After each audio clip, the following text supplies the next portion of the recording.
¿Puedo pasar? ¿Sí? Roberto, ¿cómo estás?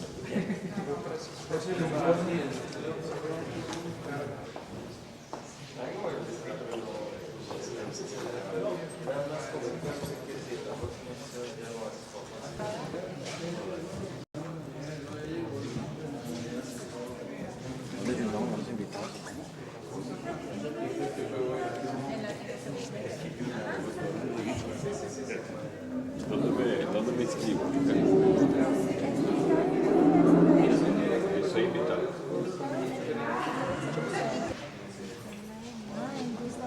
Está por nombre. Así es. Yo soy Francisco Miguel. Como yo tengo sus datos, yo nada más es como una. Entonces lo más seguro que también yo esté A lo mejor sí. Está hablando por lo orden alfabético, pero por nombre, ¿no? No. Académico es una Acabo uno. ¿Cuántas medallas de aquí?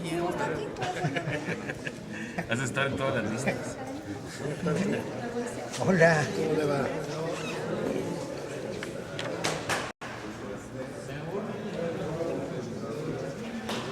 ¿Cómo se ha portado? No, siempre. Seguro.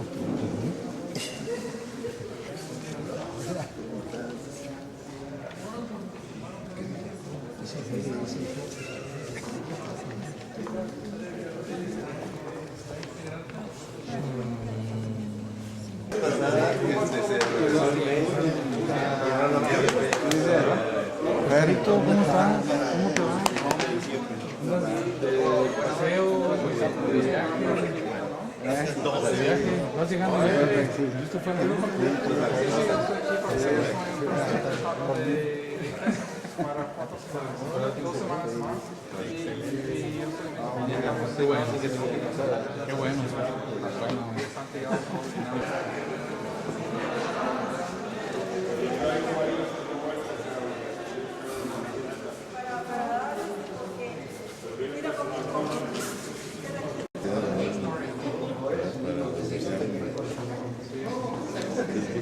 Hola, Carolina.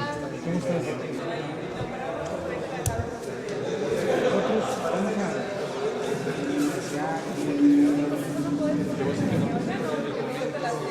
Lo invitamos a pasar.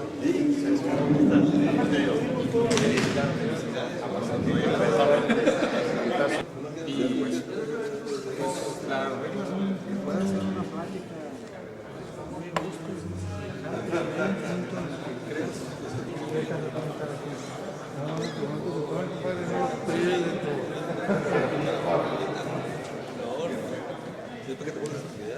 Ah, Chihuahua. Perfecto.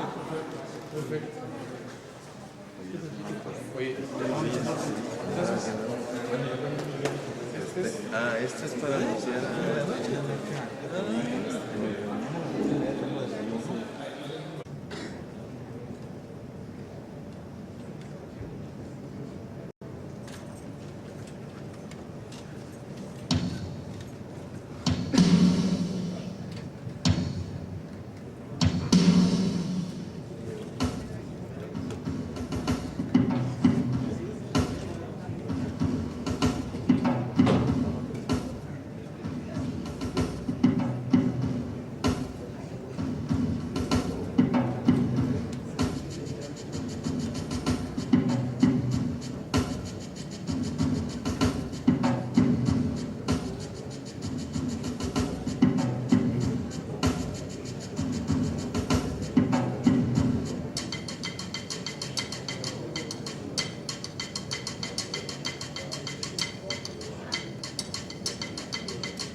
En Chichén Itzá la piedra es dual.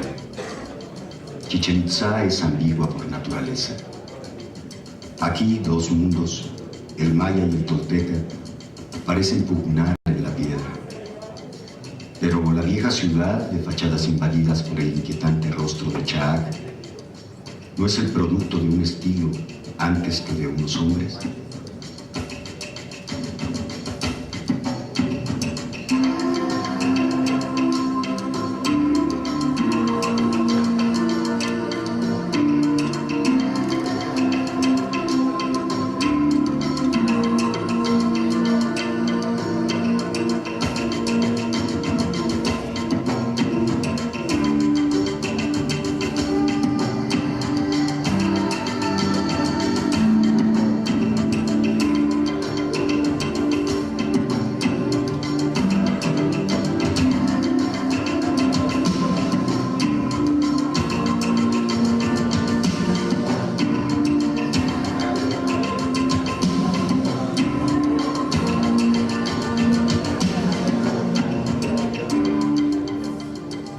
El nuevo Chichén, el de los itzáes, de los guerreros de mirada ciega, la ciudad escenario de las celebraciones multitudinarias, de los espacios plantados de 1000 columnas que son serpientes monstruosamente verticales, son Kukulcán sediento de sangre. Arte de la fusión, de lo ambiguo, Chichén, como los itzáes, es maya y tolteca. Chaag estaba en el corazón de sus ancestros, por eso construyeron el Chichén barroco. Más tarde construyen el nuevo Chichén, porque entonces Kukulcán está en el corazón de la época. Chaag fecundaba la tierra y permitía la subsistencia del hombre. Kukulcán se alimenta de sangre para que el hombre renazca con la fuerza de su poder, más allá de la muralla de piedra.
Muy buenas noches. Hoy queremos iniciar una serie de eventos para celebrar el Día Mundial del Urbanismo, el cual será el 8 de noviembre, y aprovechar para hacer una reflexión sobre la ciudad. Siempre que tratamos de buscar la realidad de una ciudad, nos encontraremos, por un lado, con una organización física, con unas instituciones, con una serie de calles, edificios, monumentos, pero también por otro, con un conjunto de costumbres, tradiciones y sentimientos. La ciudad siempre es la misma y nunca es lo mismo. Londres, París o Moscú habrán cambiado y seguirán haciéndolo a través del tiempo, pero en ningún momento estas alteraciones han podido llevarlas a la pérdida de su propia identidad.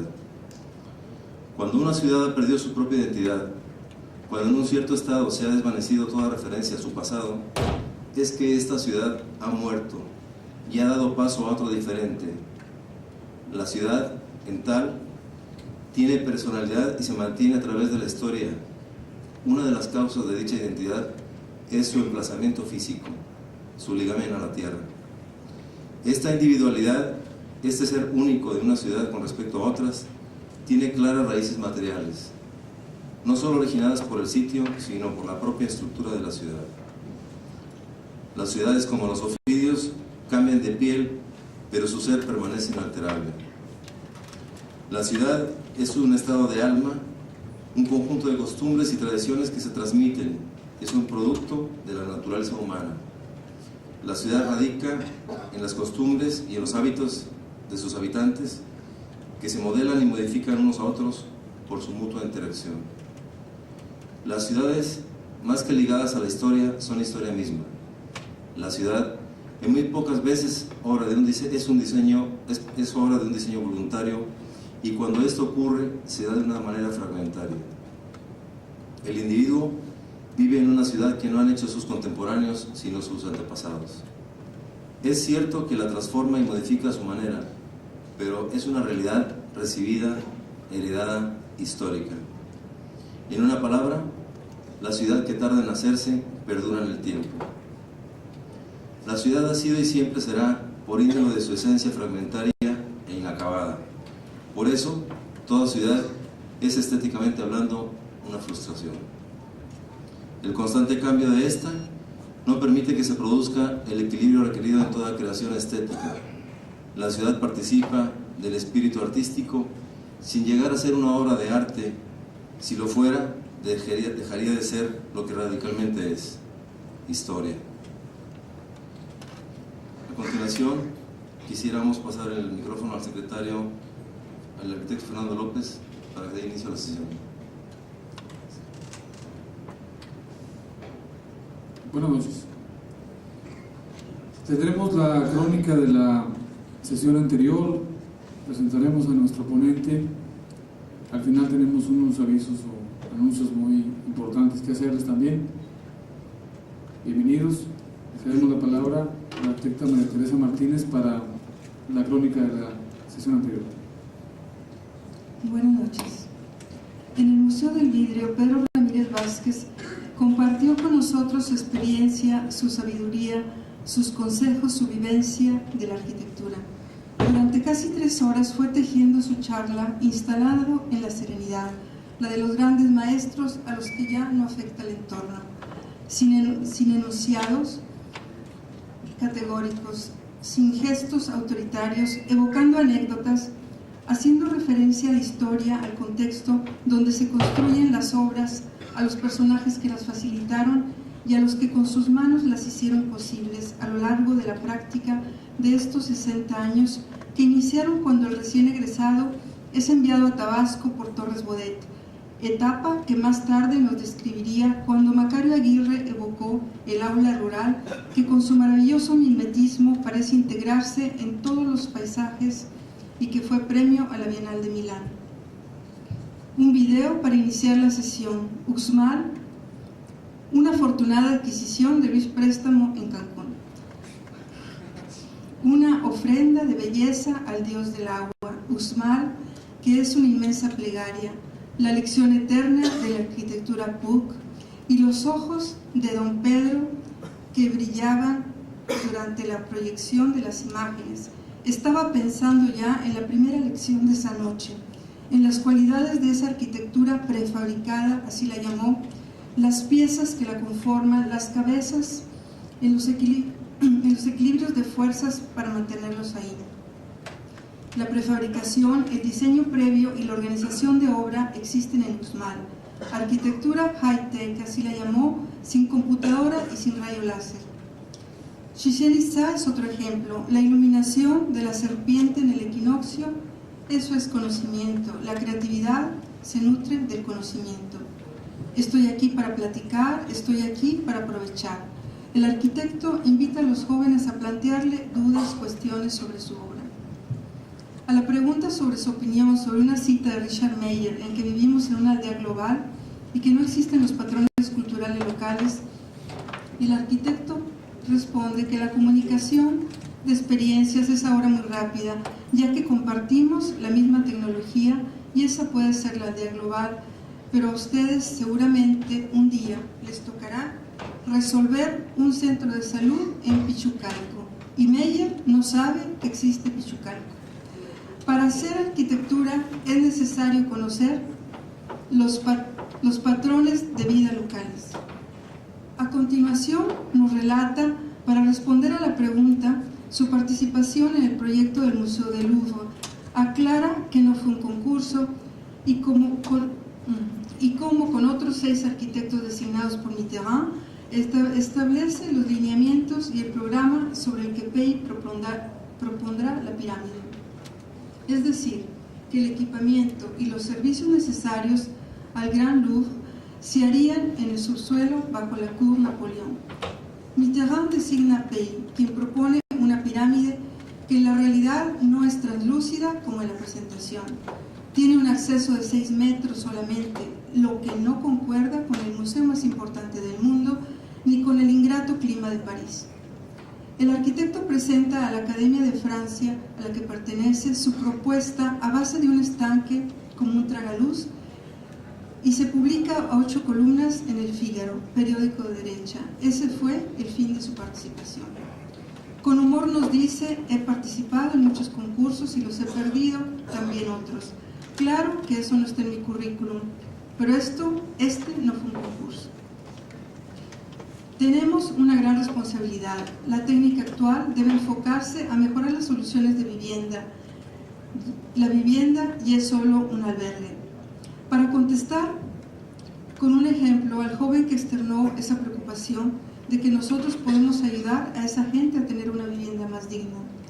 El arquitecto nos relató una experiencia en que logró convencer a un líder sindical de saltarse los patrones del Infonavit, reemplazando los azulejos, pisos y puertas por su equivalente en costo en espacios más dignos. Recámaras de 4x4, bajar el costo y ampliar la superficie. Los habitantes, a su gusto, habían terminado ellos mismos las viviendas un año después, contando con espacios en los que sí puede vivir una familia. Podría yo resumir que esa noche tendrían que haber estado todos ustedes ahí. Creo que nadie se quería ir. El arquitecto nos dijo: yo no tengo nada que hacer. Y podríamos haber visto el amanecer. Aún faltaba la visita a la exposición de esa fuerza translúcida. Responder, escribiendo pacientemente, dedicatorias en libros y catálogos, siempre con respuestas cálidas. Para terminar, el arquitecto nos hizo amar ese tiempo de grandes educadores, Justo Sierra, Vasconcelos, Torres Bodet, y de cómo fue puesto en marcha todo un sistema de educación y de salud, de la visión de un presidente militar, de Miguel Ángel y López Mateos, López Mateos. Se construyeron 30.000 escuelas, un modelo que igual se exportó a Yugoslavia.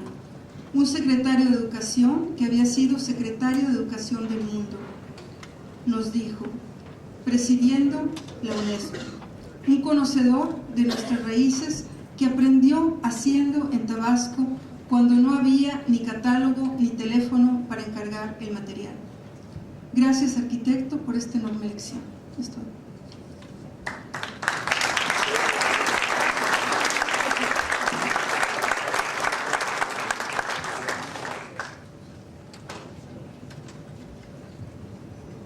El arquitecto Mario Chernan Garduño nació en la Ciudad de México, estudió en la Universidad Nacional Autónoma de México, realizó la maestría de Arquitectura de Paisaje con énfasis en diseño urbano en la Universidad de California, Berkeley.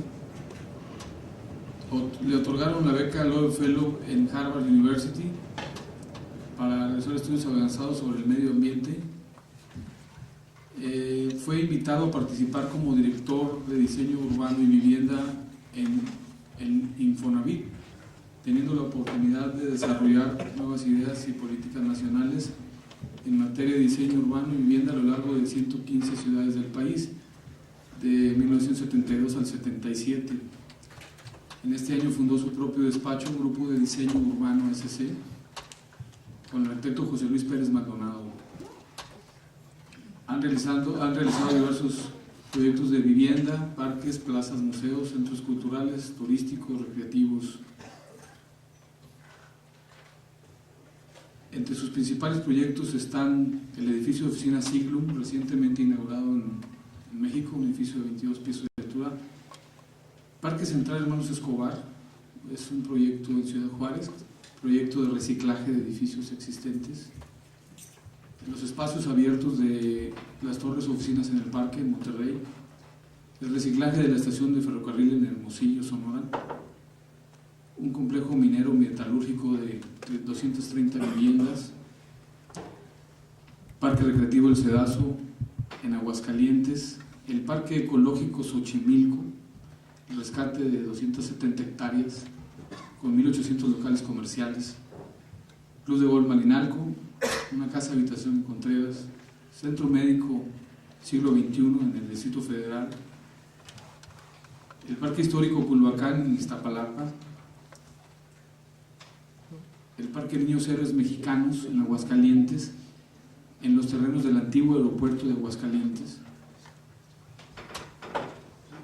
un conjunto habitacional Bosques de Río Escondido en Nava Coahuila de 1.500 viviendas, el Parque Tesosomo de Azcapotzalco, el estero de San José del Cabo, que es un estudio ecológico paisajístico, incluyendo elementos jurídicos y de manejo ecológico de zonas de recreación y preservación. El corredor paisajístico para bicicletas en Cancún,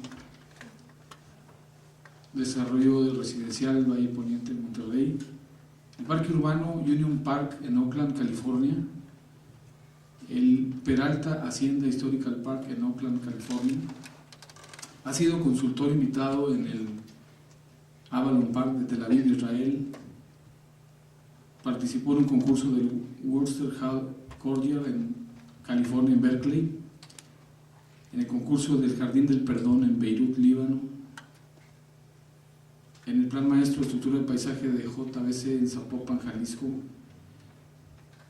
Desarrollo Residencial y Turístico Marbella, Viña del Mar, Chile, Desarrollo Turístico Playa Blanca en Panamá, Jardín Etnobotánico de Santo Domingo en Oaxaca, Proyecto Habitacional para Desarrollo Minero El Arco,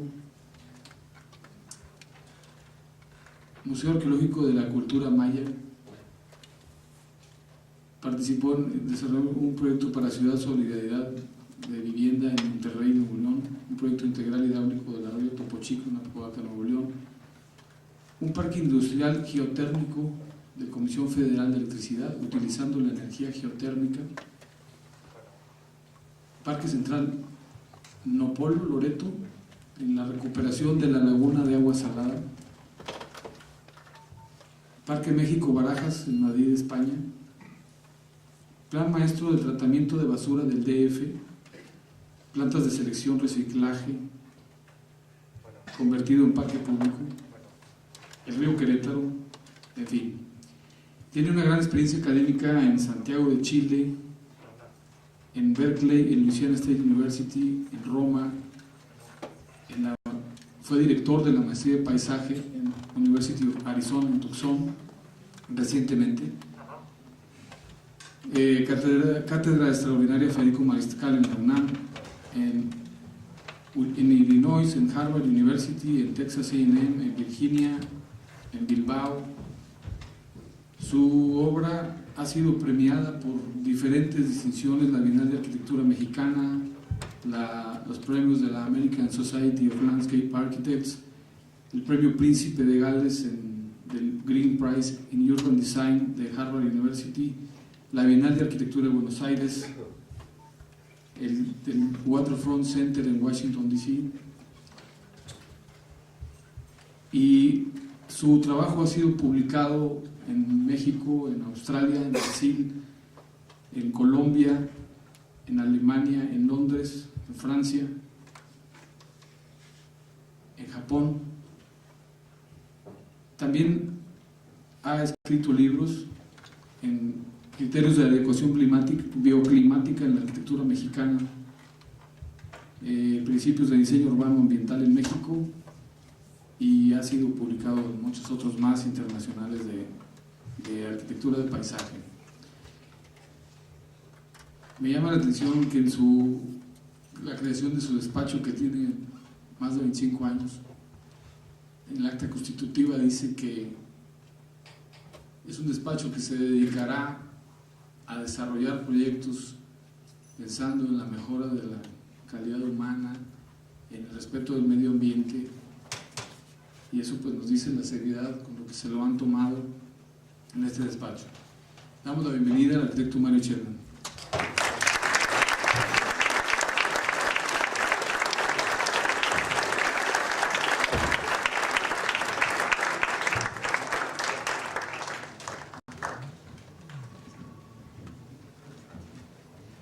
Invitamos también, por favor, a los arquitectos Juan Luis Talamantes y Rodrigo Velarde, quienes acompañarán al arquitecto Mario Chernan en su carácter de comentaristas. Y pues les cedemos la palabra, recordándoles que esperamos que esta sea una conversación entre el ponente y el público. Está permitido hacer preguntas mientras el desarrollo de la ponencia. Tenemos la libertad de hacer preguntas. Les damos la palabra. Bienvenidos.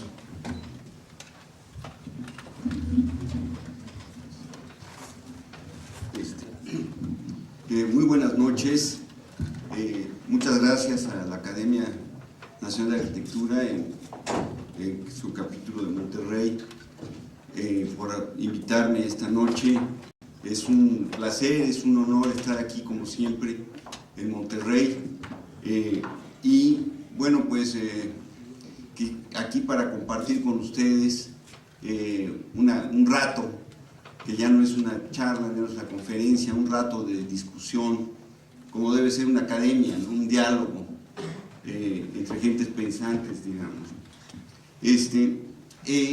Quiero hoy en la noche, tenía yo pensado dividir esta participación en dos partes.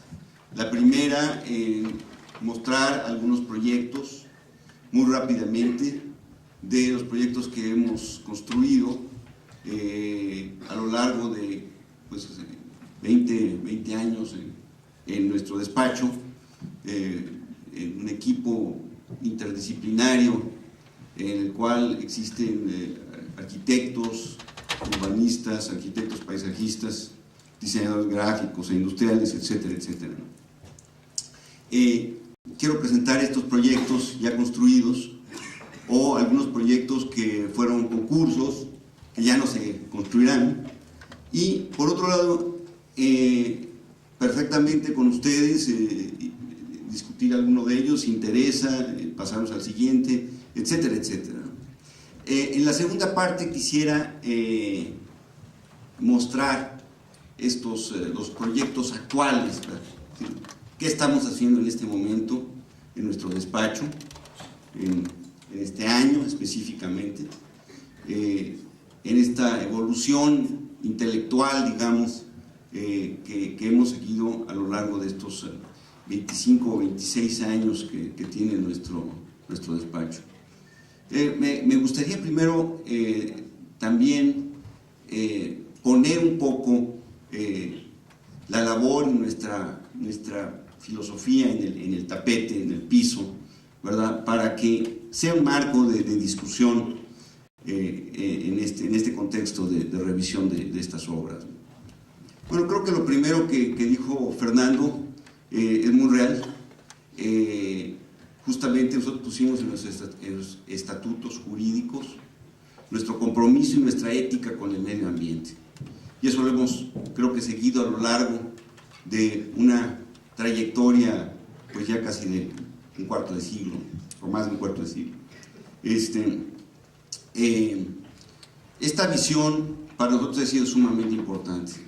Esta visión ética funciona como un elemento, un marco para nosotros, para realmente entender nuestra labor profesional como un compromiso con el medio ambiente y con la sociedad y específicamente en esos dos parámetros, en esa relación ética, digamos, con el medio ambiente y con la sociedad, también ahí se desprende, por lo tanto, una estética.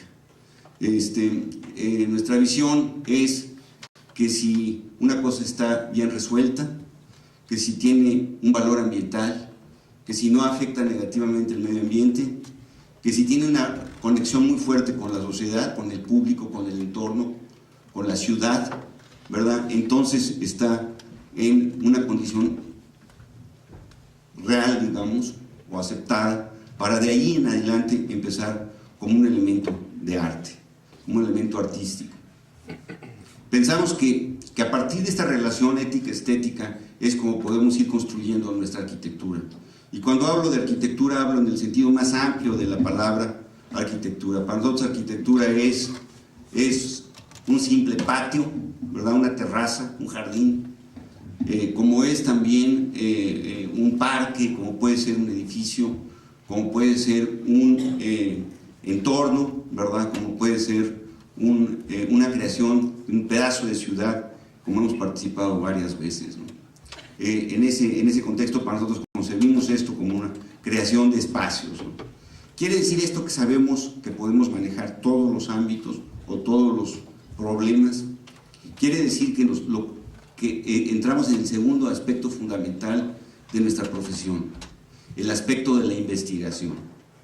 Para nosotros, cada proyecto consiste en una investigación que seguimos puntualmente a través del tiempo con los diversos agentes, digamos, que tenemos que armar o que armamos para ese caso específico. Ese caso específico puede ser, por ejemplo, como ahorita, una reserva natural en Jalapa, en donde obviamente las coordenadas de decisión están en función de los valores ambientales de esa reserva.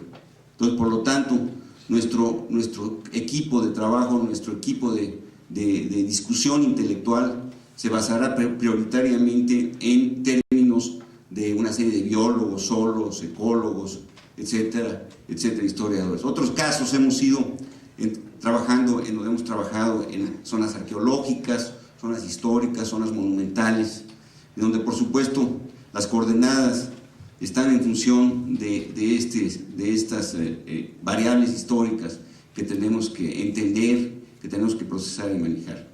En otros muchos casos hemos hablado, por ejemplo, hemos trabajado en lugares en donde las condiciones son infrahumanas, digamos, de pobreza, en donde hemos trabajado en basureros, por ejemplo, en donde nos hemos tenido que ir a vivir a los basureros. Hemos trabajado en donde yo tenía que llegar a mi casa, pasar por un tapete de desinfección para poder entrar a mi casa después de visitar los basureros de Santa Cruz Mellehualco, que finalmente y afortunadamente fueron convertidos en parques públicos para la Ciudad de México. Y así sucesivamente. Esta es esta segunda gran visión. La tercera visión de nuestro despacho es esta integralidad del concepto. Nosotros muchas veces atacamos el proyecto arquitectónico con una visión de urbanista, podemos atacar un proyecto de un paisaje con una visión de arquitecto, o podemos tratar un proyecto de una ciudad con una visión de paisajista. Esa entrada, esa puerta es para la que nosotros nos interesa, digamos, cuestionar, digamos, debatir, digamos, transgredir, en términos de que no aceptamos a priori un programa, sino que forma parte importante de esa visión, digamos, interdisciplinaria en los aspectos del diseño, esa visión integral de los aspectos del diseño. Siempre con tres coordenadas importantes. Por un lado, la ciudad, es decir, el entorno creado, y su sociedad. Por otro lado, el medio ambiente, en sus condiciones de clima, de condiciones de agua, condiciones de topografía, de naturaleza, de vegetación, etcétera, etcétera. Y por último, en términos de una visión de lo que es para nosotros el arte. Queremos también generar productos, objetos artísticos que puedan ser realmente transmitir un espíritu que abra la mente, un espíritu que revolucione, digamos, la mente. Vamos a ir viendo estos proyectos y voy explicándolos muy brevemente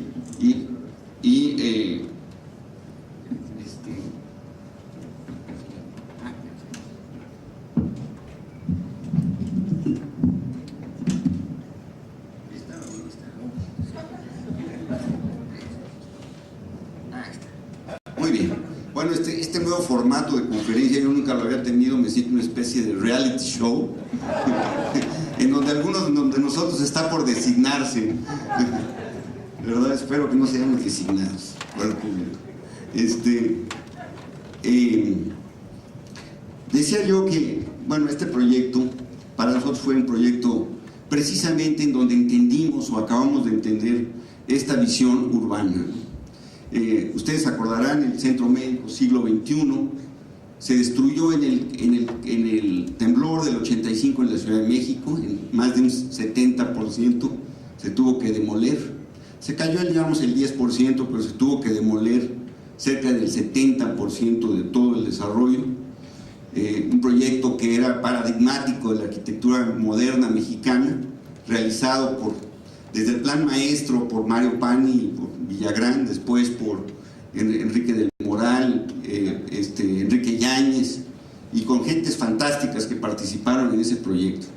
A nosotros nos tocó desgraciadamente recoger los pedazos de ese proyecto y organizar un grupo de 5 equipos de arquitectos, otro tanto grupo de 5 equipos de ingenieros y por otro lado un grupo de especialistas en mecánica de suelos. Y a partir de eso, bueno, planteamos esto que para nosotros era precisamente esta concepción de empezar en un proyecto de este tipo con una visión urbana, digamos, ¿sí? Una visión de conjunto. Anteriormente el Centro Médico, y esto se lo hacía yo ver a Enrique Yáñez, y esto es una discusiones muy fuertes con esto, decir que el Centro Médico no era un conjunto, sino era una serie de edificios aislados, hospitales muy bien resueltos, pero que estaban orientados hacia la calle, porque en ese momento, en esa época, obviamente la calle era más agradable, y que en este momento el Centro Médico lo teníamos que invertir hacia adentro en un ámbito de una especie de campus interior en donde podíamos separar al peatón del coche, ¿verdad? Y entrar desde la estación del metro en este punto y poder recorrer los edificios, los hospitales, ya son 5 hospitales, y poder entonces estar alrededor de esta zona. Otra cosa que vimos aquí a través de esta investigación que hemos hablado, participaron con nosotros psicólogos, participaron con nosotros sociólogos y del Seguro Social, y nos dimos cuenta de que en general los hospitales estaban vistos como objetos internos arquitectónicos, muy bien resueltos, por supuesto, como han venido siendo los hospitales del Seguro Social, pero que en general sus plazas y sus accesos eran antihumanos, digamos, no estaban vistos en relación a las necesidades de la gente. Por ejemplo, ven ustedes aquí que toda esta serie de pollos que se establecieron en esta plaza elevada permiten que toda la familia visite el centro médico, esperando, porque solamente una persona puede visitar al paciente, y el paciente baja y le da el permiso al siguiente familiar para visitar a su propio familiar. Entonces, con esto creábamos una serie de lugares, pues, a cubierto o a semicubierto, poderse desde sentar, acostar. Están aquí las 24 horas en estado realmente crítico, digamos, como es el Hospital de Cardiología, y esto condicionó realmente esta visión del espacio exterior. Por otro lado, lo concebimos como una especie de aeropuerto en el cual en la parte baja pasaban ambulancias, coches, etcétera, a alimentar los hospitales, y por otro se conectaban en la parte superior los peatones.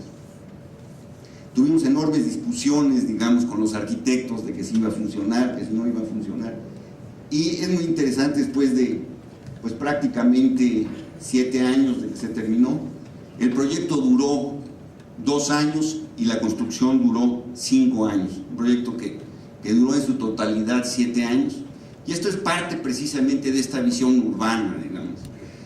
Nunca se cerró el centro médico, se tuvieron que establecer planes específicos para tener vialidades internas durante la construcción, para meter a los pacientes a través de la construcción, etcétera, etcétera, ¿no?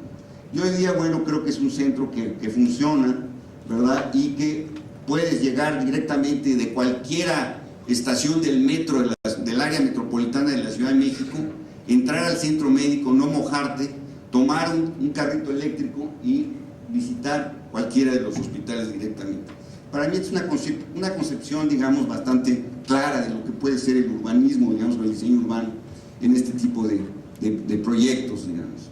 Por otro lado, se dieron las normas a los distintos arquitectos, se dio plena libertad en las formas, en la arquitectura de los arquitectos distintos que funcionaron, estos 5 equipos, estableciéndose un criterio de alturas, de materiales, de forma, básicamente alturas y materiales, y lo demás simplemente los puntos de conexión. Se hace un énfasis muy grande, otra vez en esto, ¿no? El espacio público del centro médico. Una serie de plataformas con paseos jardinados, ¿verdad? Jardines donde la gente puede ir a sentarse, los médicos, etcétera, etcétera. La siguiente. Bueno, este otro proyecto que realizamos en Casas Grandes, en Paquimé. Como ustedes saben, las ruinas de Paquimé, pues en Chihuahua, es uno de los, para mí, los centros ceremoniales más interesantes que hay en toda nuestra cultura prehispánica. Y precisamente, aunque no es un proyecto urbano per se, es un proyecto de tipo que yo llamo arquitectura en el paisaje o paisaje en la arquitectura, o lo podríamos también denominar como una arquitectura topográfica. Es una arquitectura que se mete, digamos, en el paisaje, la siguiente, ¿verdad? Y que se hace evanescente, se transforma en parte del desierto, ¿no? Y no pretende competir con las ruinas, ¿no? Veíamos en esa época otros museos de sitio que se construyeron en diversos centros ceremoniales prehispánicos, ¿verdad? Por grandes arquitectos, pero que les dieron digamos, realmente la competencia que se establecía, muy desfavorable, por supuesto, para la época contemporánea en relación a las ruinas prehispánicas, digamos. Aquí lo que quisimos ser más sumisos, más integradores, ¿verdad? Y hacer una especie de anti-arquitectura en donde, o una arquitectura topográfica en donde podemos entrar por el techo, ¿verdad? Y bajar al patio, y etcétera, etcétera. La siguiente. Bueno, lo mismo, esto ha sido una obsesión en términos en otros proyectos como Xochimilco, ¿no? Esta visión siempre de manejar la arquitectura como una arquitectura que se puede acceder tridimensionalmente. No hay una arquitectura de relación, es decir, que tengas que entrar a través del piso. Siempre es una arquitectura a la cual te puedes subir, digamos, puedes dominar, puede ser un paisaje la arquitectura. Sí, la siguiente, vamos pasándolo más rápido. La siguiente, luego vamos a hablar de esto. Bueno, estos otros conjuntos que hemos hecho de vivienda en Piedras Negras, por ejemplo, en donde armamos una manzana que se relaciona con la ciudad, ¿verdad? Y cómo el espacio también abierto permite ir provocando esta serie de claustros, ¿verdad? Y de conexiones en estas viviendas, digamos, de clase media. La siguiente. La siguiente. Bueno, también en los años 80 participamos en la planeación de Bahías de Huatulco en Oaxaca, en donde aplicamos por primera vez en lo que estábamos platicando hoy en la mañana, el método Macquart,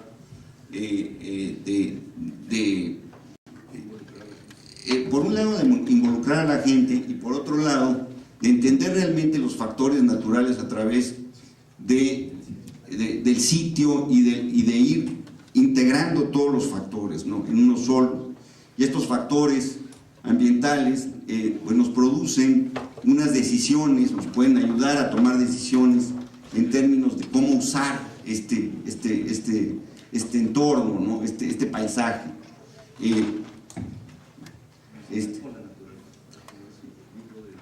Exacto, en este libro de McCarthy, un libro de los años 70, el libro sale en 1969, 70, cuando yo estaba en Berkeley.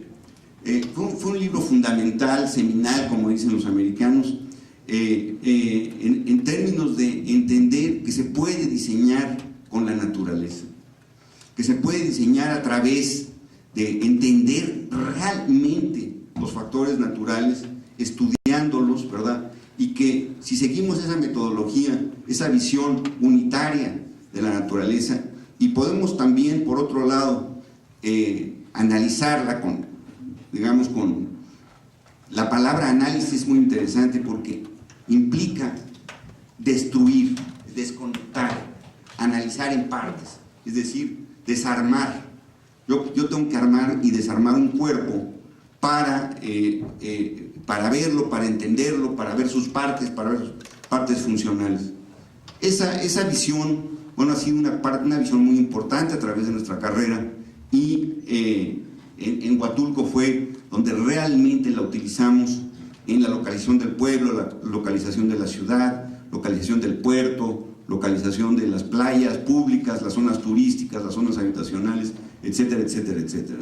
Mario, ¿no crees que sería muy interesante que la gente conociera que desde entonces la disciplina del arquitecto paisajista se dividió en dos ramas, por decir así, y unos hacia la ecología, ver cómo la naturaleza trabajaba a favor de los proyectos, porque es una fuerza positiva, que no hay que ir en contra de ella, y siguió lo tradicional, que eran los diseños muy, pues por decir, totalmente visuales.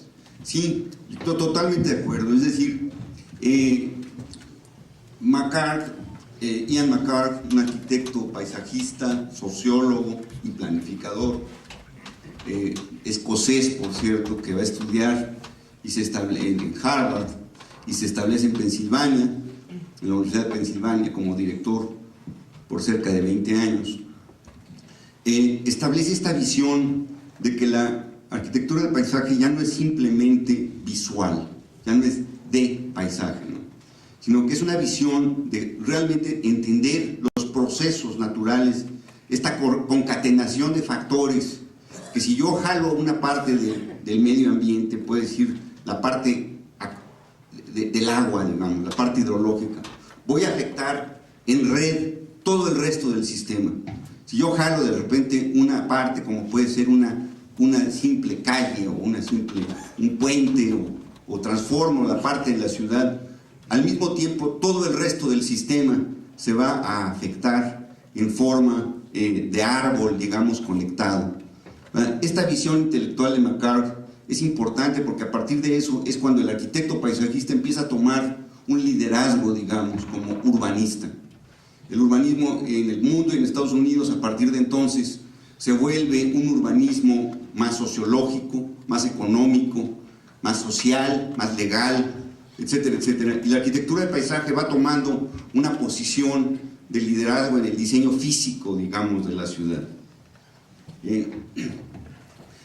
Este proyecto que fue en los años 80 es interesante porque después, justamente ahora, el año pasado, después de 20 años, se nos invitó a rediseñar el puerto de Huatulco, pero de Santa María Huatulco. Se van a construir, o ya se construyeron, dos, digamos, piers, digamos, para barcos turísticos, y muelles, digamos, para barcos turísticos, y se nos invita a precisamente reambientar y reanimar el centro de Bahía de Huatulco. La siguiente.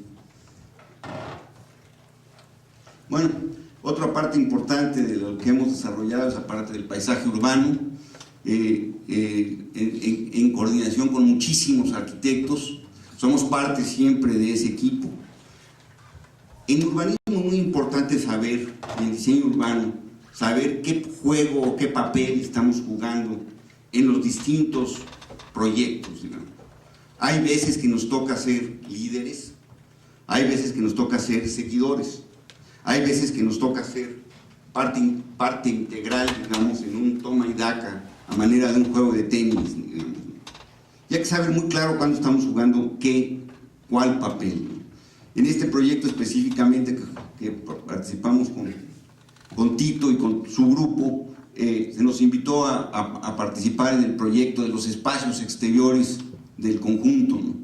Y en este proyecto, bueno, pues se nos invitó a desarrollar esta plaza de acceso, que es una especie de motor lobby, en el cual nos dimos cuenta que Tito abría una ventana muy importante hacia la sierra, ¿no?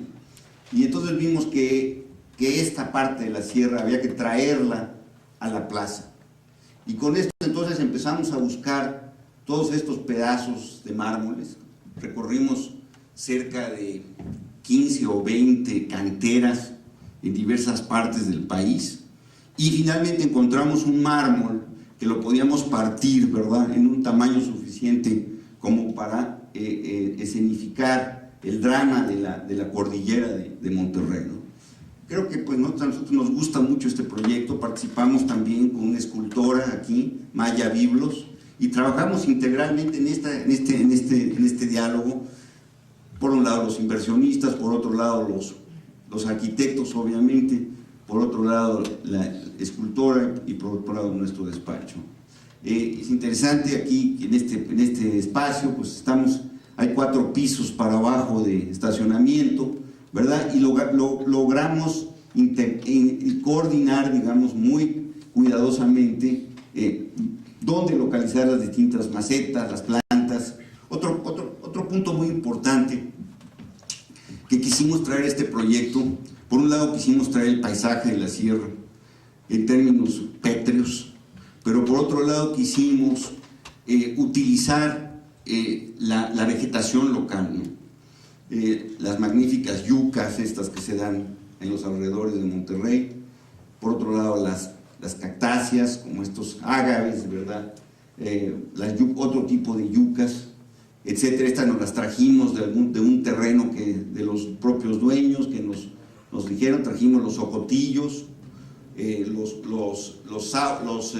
encinos de la zona, los cenizos, ¿verdad?, etcétera, etcétera. Quisimos utilizar muy específicamente y con muy mala leche, digamos, para demostrar en el ámbito de Monterrey que se puede perfectamente hacer paisajes, hacer arquitectura de paisaje, hacer vegetación, diseñar con vegetación local, digamos.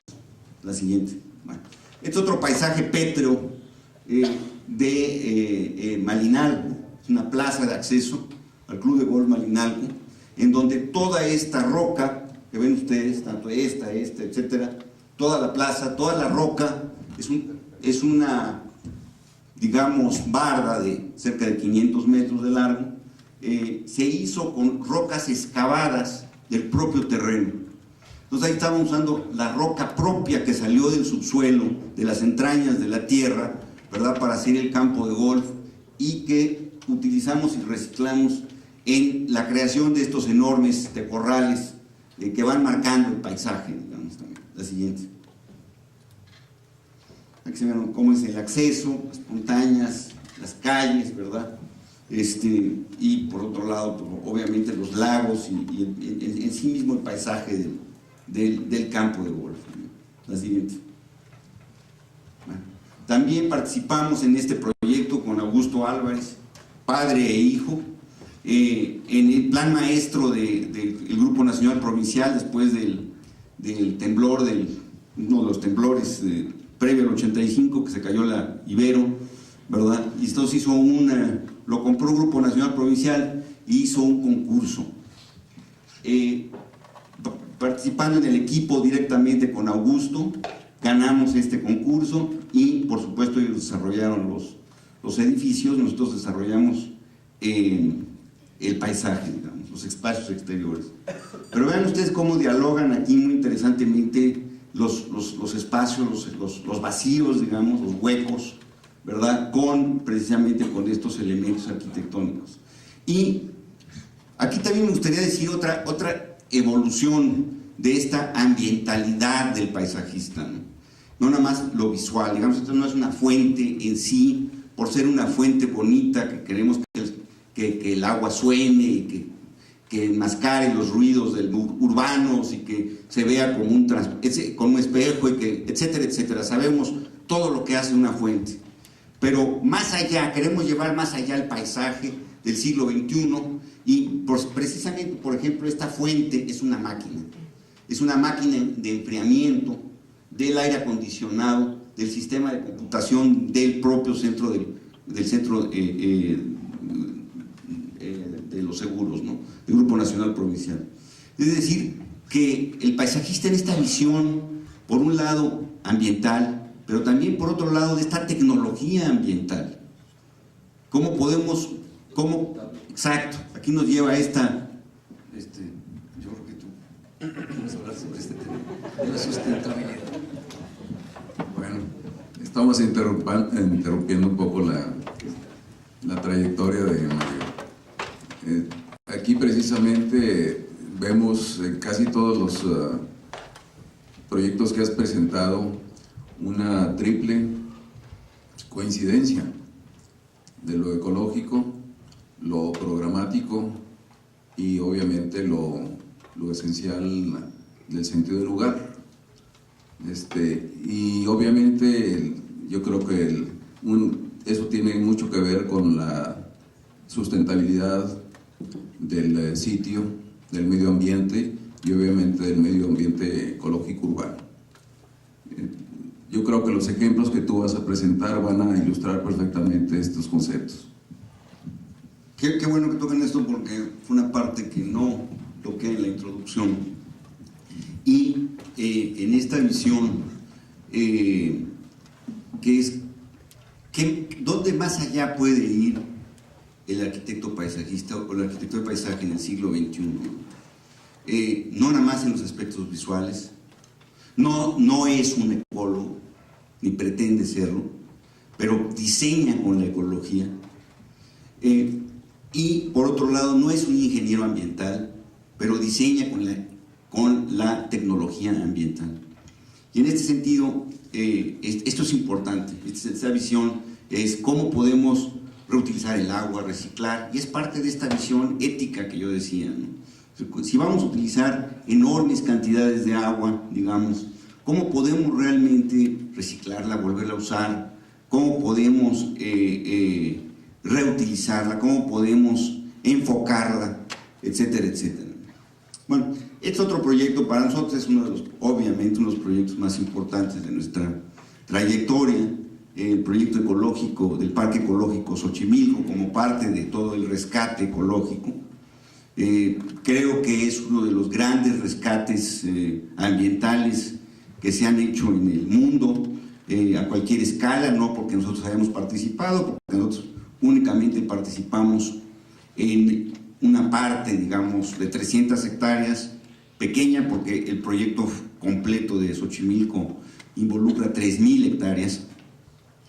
Entonces es un proyecto que también muestra, en nuestra opinión, ahora a 10 años de haberlo realizado, esta visión de la ciudad como un medio ambiente, ¿no?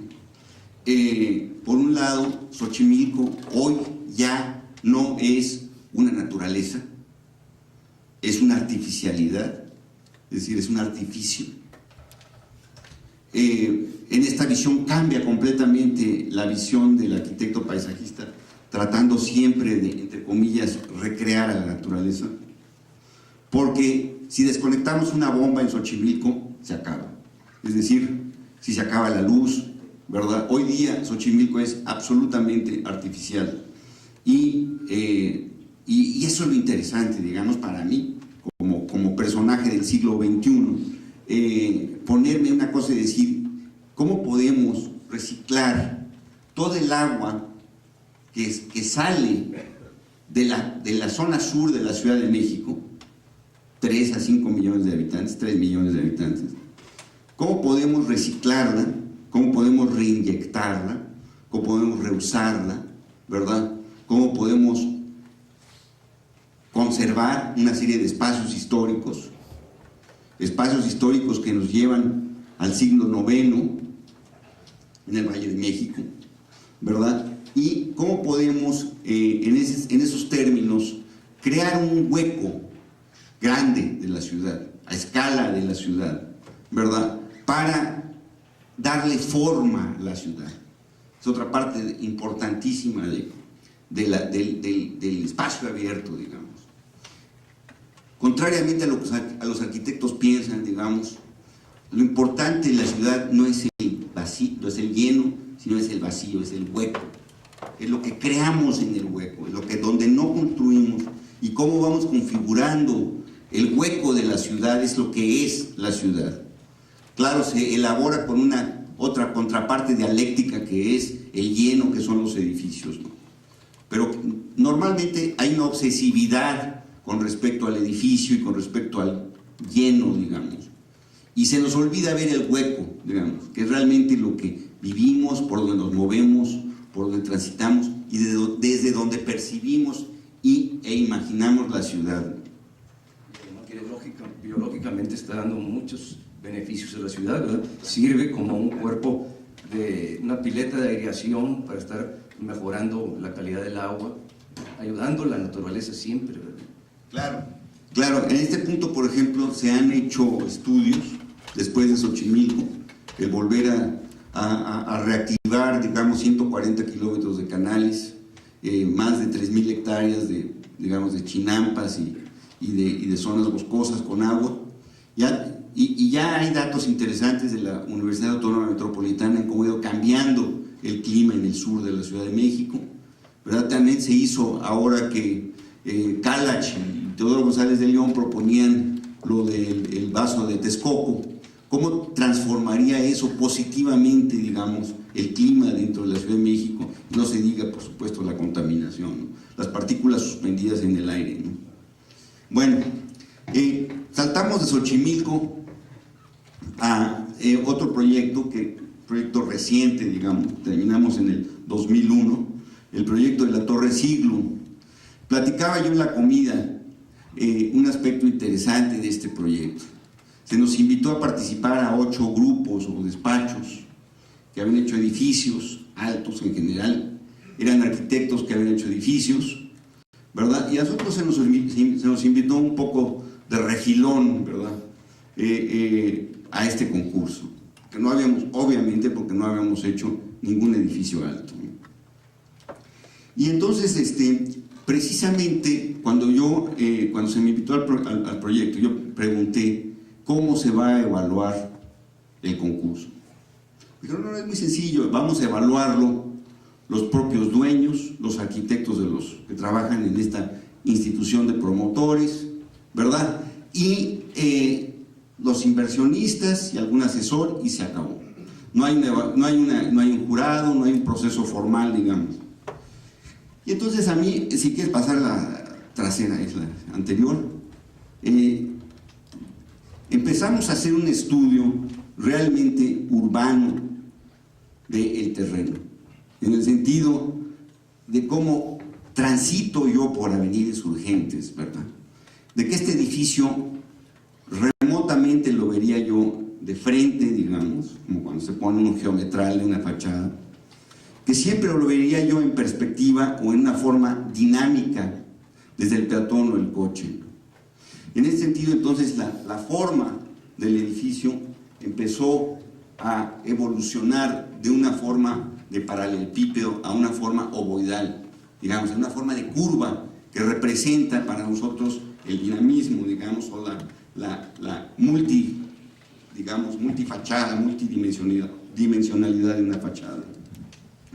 Por otro lado, otro punto que pensamos es, por ejemplo, cómo verías el edificio desde la Colonia Florida, atrás, que son puras casas, no se permiten más que 3, 4 pisos, de las casas, una zona muy arbolada, y cómo se vería desde la ciudad universitaria, cómo se vería desde donde empieza Insurgente Sur realmente, y cómo me venía yo acercando a este edificio. Y de ahí surge entonces esta visión de la forma. Por otro lado, es la cuarta dimensión de la arquitectura. exactamente, es el movimiento. El movimiento que siempre está, es el elemento, aunque nunca se cuenta, por decir una cosa, en la escultura, pues podría ser darle la vuelta a la escultura, vivirla, sentirla, meterse adentro. En este caso, en este proyecto, la gente se mueve a cierta velocidad y los automóviles también. Entonces tiene un dinamismo bárbaro, ¿verdad? La forma. La forma en sí es una relación, digamos, para nosotros la forma, la curva es movimiento, es dinamismo. Y ven ustedes, por ejemplo, cómo este edificio, que es un edificio de Teodoro González de León, de 4 pisos, ¿verdad? Saliendo del edificio a mí me interesaba verlo y entonces penetrar esta forma de la quilla del edificio adentro de la plaza de Teodoro, que si yo saliera del estacionamiento de este Banamex, Teodoro crea una pequeña plaza aquí, y yo decía, yo quiero salir y ver la quilla. Por otro lado, otro aspecto fundamental del estudio del edificio, y por el cual ganamos, fue el aspecto de sustentabilidad. Acordándonos mucho de estos edificios de los años 50, ¿se acuerdan ustedes de Oscar Niemeyer?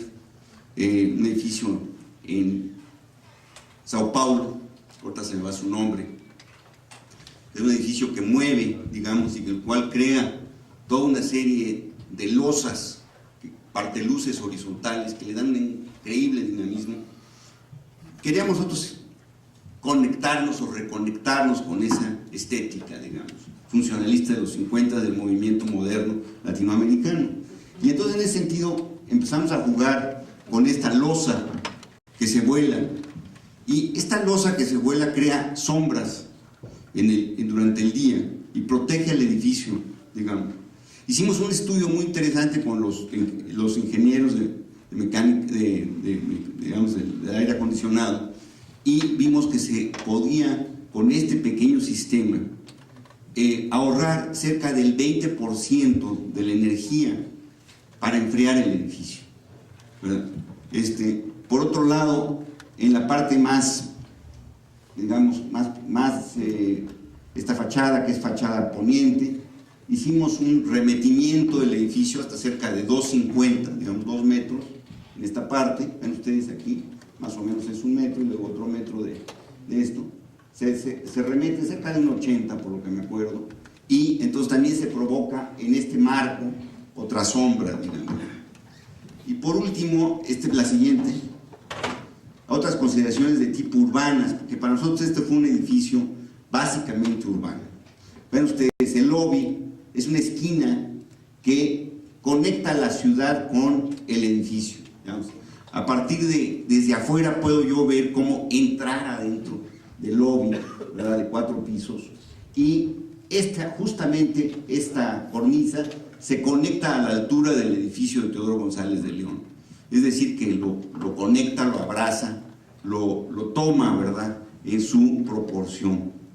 Por otro lado, otra función importante es que no pusimos un solo coche hacia, digamos, el estacionamiento.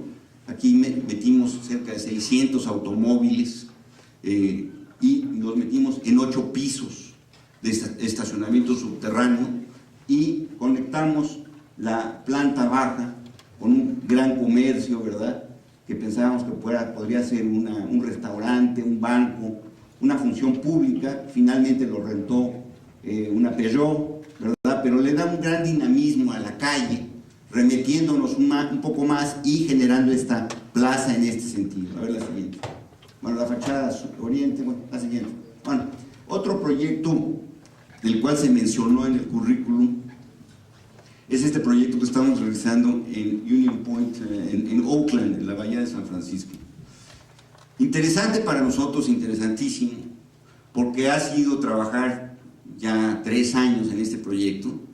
En Estados Unidos, ¿verdad? Es nuestro primer proyecto que se está desarrollando ya formalmente en Estados Unidos, ya lo ganamos, lo desarrollamos, hemos tenido 20,000 juntas con la comunidad, todo este proceso, aparte muy cuidadoso de tipo ambiental, de toda la normatividad ambiental de la Bahía de San Francisco, ¿verdad? Y nos tocó en suerte este terreno, que es aproximadamente unas 5 hectáreas, más la marina esta que está aquí, ¿verdad?, para desarrollar una antigua zona industrial. Aquí se armaban barcos, ¿verdad?, hasta los años 70, después cayó en desuso, la ciudad lo compró y se lo vendió a una comunidad, a un organismo comunitario, en $2 el terreno, con el objeto de que ese organismo comunitario, esa asociación de vecinos, hicieran un parque público, ¿verdad?, con el cual hemos estado precisamente trabajando. Vean ustedes, este es Berkeley, aquí está el centro de Oakland, la bahía de San Francisco San Francisco está del otro lado, el Bay Bridge, y estamos actuando justamente en esta parte, ¿no? Entonces, el terreno tiene una configuración muy larga, es un super frente, ¿verdad?, y hay una calle muy sinuosa que es esta, ¿verdad?, y nosotros fuimos haciendo otra vez esta visión del movimiento, ¿no? Por un lado, penetración hacia la bahía, por otro lado, penetración hacia el parque, hacia la marina, y por otro lado, también el cobijar el terreno, el parque, con una serie de dunas, digamos, o colinas artificiales, ¿no? Y dejando penetraciones. A ver, la siguiente, por favor. Ven ustedes estas penetraciones como ventanas que se penetran adentro del parque, ¿no? Unas zonas de picnic bien protegidas de los vientos, ¿verdad? Y ven ustedes, es parte de la ciclopista de la bahía. Hay un plan maestro para lograr crear toda una ciclopista cerca de 300 kilómetros que tiene toda la bahía de San Francisco, que se irá haciendo a lo largo del tiempo. Se puede tardar 20, se puede tardar 30, se puede tardar 40 años, pero se va a ir construyendo paulatinamente esta ciclopista y este sistema de parques, pequeños parques urbanos o grandes, ¿verdad?, dependiendo de los terrenos que se vayan adquiriendo. Mario, sí. Antes de que pases a otro proyecto, me gustaría que comentaras algo acerca de la posición del arquitecto o el equipo de planeación y paisajismo con la participación comunitaria, que creo es muy importante y que exige, pues obviamente, tiempos muy distintos a los que estamos acostumbrados nosotros aquí. Sí, sí, el sistema político, esto es fundamental, ¿no? Entenderlo. A nosotros nos contrató directamente esta asociación de vecinos que se llama Unity Council, y la asociación de vecinos está promoviendo el parque, digamos, a través de, obviamente, la normatividad de planeación que hay a nivel general, regional, urbana, ¿verdad? Pero no tienen todo el dinero. No es como aquí, como hay un padrino, el presidente municipal, ¿verdad?, el gobernador dice hágase el parque y se hace mágicamente en 3 años porque lo tienen que inaugurar, ¿no? Es un proceso mucho más complejo, pero en mi opinión un proceso muchísimo más seguro, porque obviamente la comunidad está fuertemente integrada, participativa, digamos, no solamente participativa, es la responsable de llevarlo a cabo y de mantenerlo, porque también con los distintos fondos que también hay para mantener las distintas áreas verdes, ¿verdad? Y, por ejemplo, vean ustedes, este es muy interesante. Parte de este parque cuesta 7 millones de dólares. Se pudieron obtener ellos $1,5 millones de dólares para limpiar el terreno de todos los contaminantes previos de, digamos, de los usos anteriores, ¿no?, precedentes, ¿no? Se planteaba que se iban a gastar menos, al final se gastó más, pero finalmente se hizo un estudio muy interesante de cómo poder asegurar y contener los residuos. Son metales pesados, arsénico, plomo, cadmio, etcétera, etcétera. Y finalmente se decidió con el proyecto, con los ingenieros ambientales, localizarlos y contenerlos en este estacionamiento, en esta colina y en otro estacionamiento que se hizo por acá, ¿no? Entonces, interesante todo este proceso, ¿no? Cómo nos llevó, el estudio de impacto ambiental nos lleva un año, ¿verdad? El estudio de presentación a la comunidad casi otro año, el estudio de promoción del proyecto y obtención de los recursos otro año, y así sucesivamente, pero pues ahí finalmente vamos. Y finalmente la gran noticia para nosotros como arquitectos es que ya se va a iniciar en finales del 2003 y estará construido a finales del 2004, ¿no? Es un proyecto, pues, en sí interesante desde el punto de vista de la metáfora que se maneja de las colinas a través de las dunas de San Francisco, ¿no? De la bahía, digamos, del Pacífico, y por otro lado con lugares muy protegidos para el juego de niños, como una zona de usos múltiples, una zona para actividades de tipo ceremonial, digamos, bailes mexicanos, ceremonias indígenas de Estados Unidos, ceremonias asiáticas, etcétera, etcétera, que sería en esta parte, y otra parte que se deja como un área totalmente natural, una área restituida natural. La siguiente. Fin de la presentación. Bueno, vamos a pasar ahora a otra parte de la presentación. Vamos a pasar directamente a ¿cómo andamos de tiempo? Si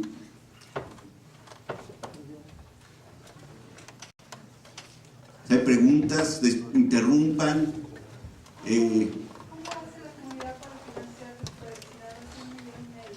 No, sí, por supuesto, qué buena pregunta, porque efectivamente no, lo que pasa es que se pueden acceder a muchos cajones o bolsas.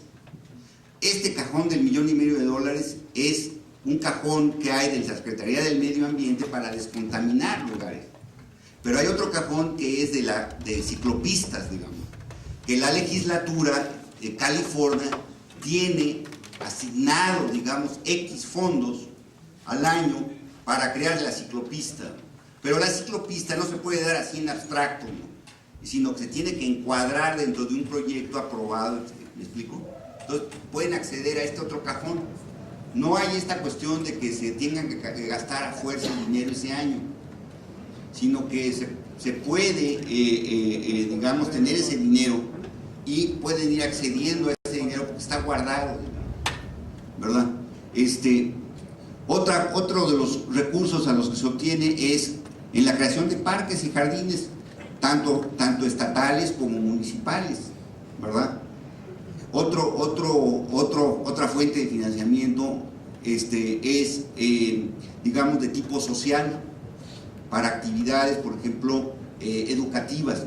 Yo puedo acceder a X fondos que se dan para educación ambiental, ¿verdad?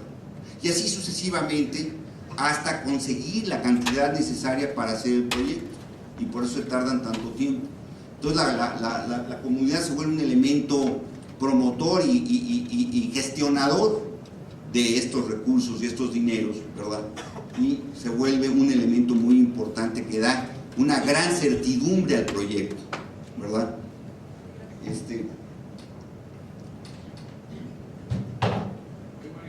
Sí.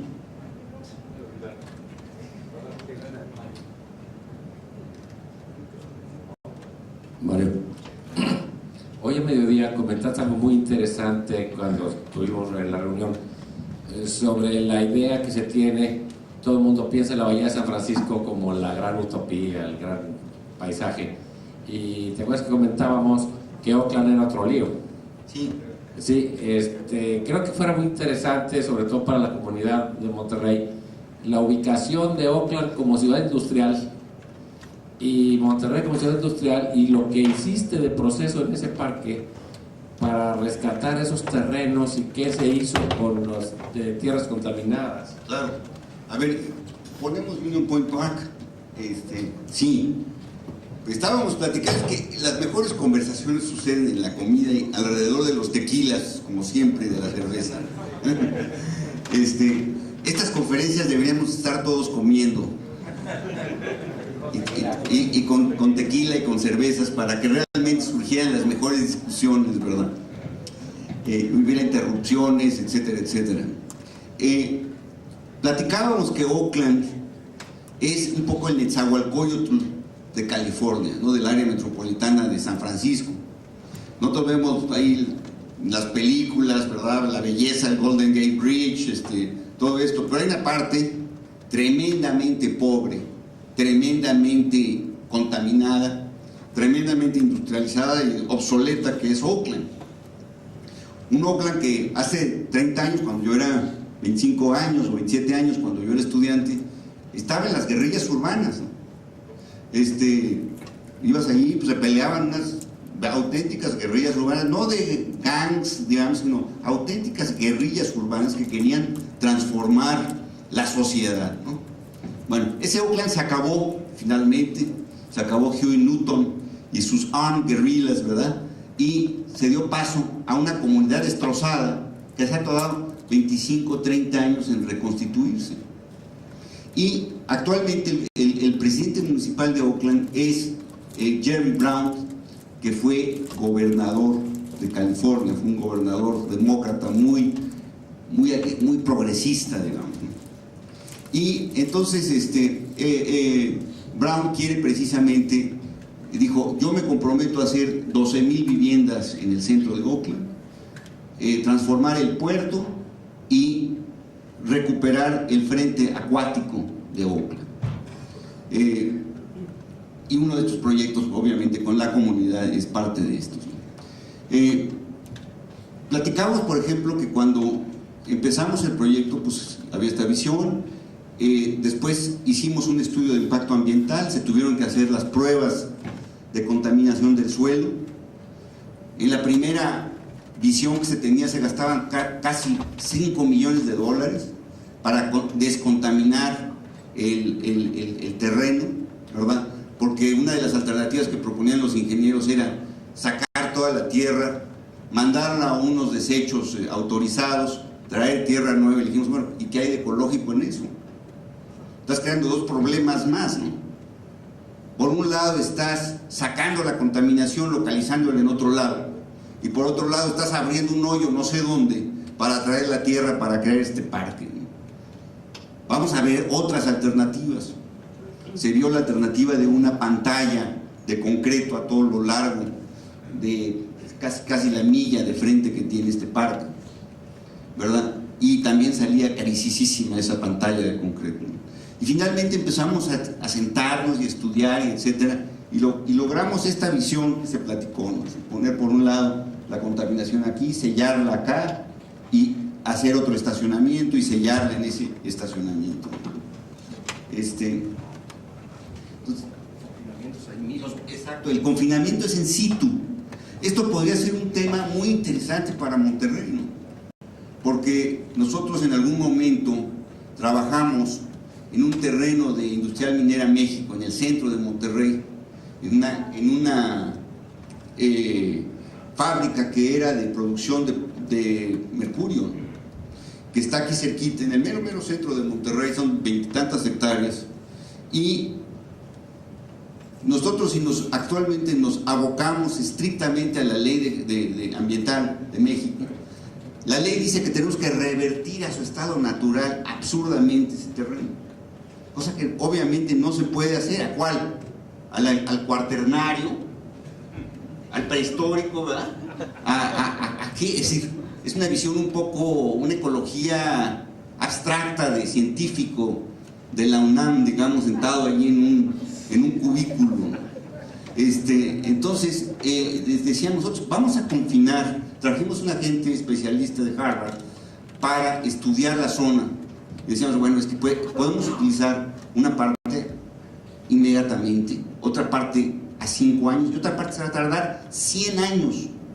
Y puede haber un proceso autorregenerativo de descontaminación, ¿verdad? Pero entonces hay que entender eso como un elemento dinámico, ¿verdad? Bueno, vamos a ver. La siguiente, por favor. Mario, ¿en qué calidad trabajaste tú en este proyecto? Bueno, sí, es otra parte importante, cómo se configura este equipo. Originalmente en este proyecto de Union Point Park, la Universidad de California, Berkeley, creó primero un grupo de alumnos para crear una especie de plan maestro, unas ideas de plan maestro. Después, el municipio, en coordinación con esta asociación, consiguió un arquitecto paisajista, una empresa grande, Edow, Edwardine Austin Williams, de esa marca, tiene oficinas en muchísimas partes del mundo, para hacer el plan maestro. Una vez acabó el plan maestro, no están satisfechos con este plan maestro. Y no, vamos a pasar al proyecto ya de desarrollo ejecutivo, anteproyecto y proyecto ejecutivo. Y vamos a escoger un muy buen paisajista, de preferencia internacional, y vamos a trabajar con arquitectos locales, y arquitectos paisajistas locales, y vamos a configurar equipos de trabajo. Entonces, los equipos de trabajo, nosotros nos presentamos como un equipo de trabajo a la convocatoria con arquitectos paisajistas de Oakland, unos ingenieros ambientales, unos ingenieros normales, digamos, de infraestructura, y nosotros, yo como arquitecto paisajista que iba a liderar el aspecto de diseño. Quiere decir que mi labor ahí es específicamente como el arquitecto de diseño, que le llaman ahí, y hay una oficina que desarrolla los planos a nivel ejecutivo para firmarlos y pasar ya toda la normatividad que es necesaria en Estados Unidos. Ese es como estamos trabajando. La siguiente. Vamos otra vez a Urban Landscape. ¿Sí? Vamos a ver otro proyecto que es el proyecto de el perdón,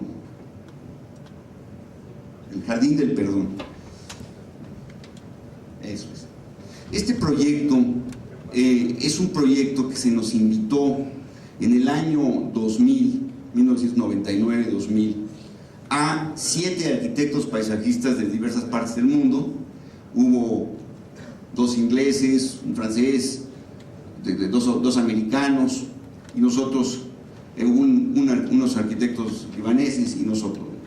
Ustedes saben que Líbano, la ciudad de Líbano, fue prácticamente destruida a nivel de ras de suelo por una guerra de 17 años, que es la guerra del Medio Oriente, ¿verdad? El cual empieza con una guerra interna, después es una guerra prácticamente entre Israel y Líbano, etcétera, etcétera, una cosa sumamente compleja, y prácticamente se destruye el centro del Líbano. Después de esto viene una reconstrucción que se ha venido muy dificultosamente, digamos, haciéndose, y se nos invita a este proyecto porque se encuentra un terreno que se excava, ¿verdad? Por la guerra se tiran los edificios y se encuentran, hagan ustedes de cuenta que se encuentran el templo mayor en el Líbano, se encuentra en la ciudad romana, se encuentra en la ciudad original, ¿cómo se llama?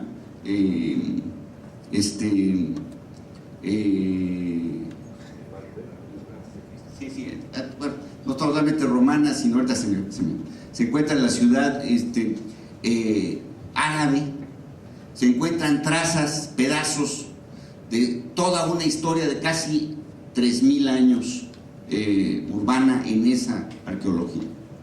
Entonces viene una señora y dice, vamos a hacer otra cosa importante de este proyecto, así la pasamos para atrás, es que es un hueco, digamos, en la textura, digamos, en todo el contexto de la ciudad de Líbano, y está prácticamente 5 metros abajo del nivel de suelo. Entonces, otra condicionante importantísima de este terreno es que son 5 iglesias de distintas denominaciones hay la primera mezquita, hay las mezquitas sunita, hay la mezquita chiita, hay 4 denominaciones cristianas, etcétera, etcétera. Una complejidad religiosa que es muy característica de toda la complejidad, obviamente, de la historia de este lugar, que es la historia, digamos, de las religiones, ¿no?, en el Medio Oriente.